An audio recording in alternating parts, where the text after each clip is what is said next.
আজকে আমি প্রথমবার বানিয়েছিলাম এঁচোড়ের কোপ্তা কারি।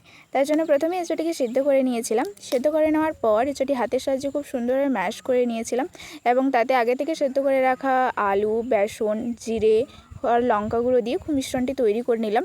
তৈরি হয়ে যাওয়ার পর সেটা হাতের সাহায্যে নিজের মনের মতো শেপ দিয়ে নিলাম, গোল, লম্বা, আকৃতি যেরকম ইচ্ছে তোমার।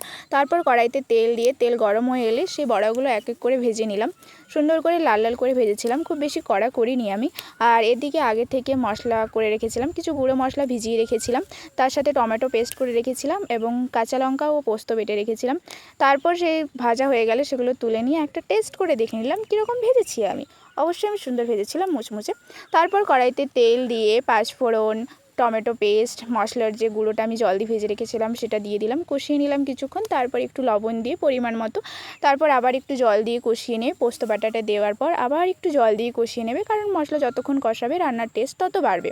তারপর কষিয়ে নেওয়ার পর হালকা একটু জল দিয়ে আমি আগে থেকে সেদ্ধ করে রাখা কিছুটা আলু দিয়েছিলাম, ম্যাশ করে দিয়ে দিলাম হাতের সাহায্যে।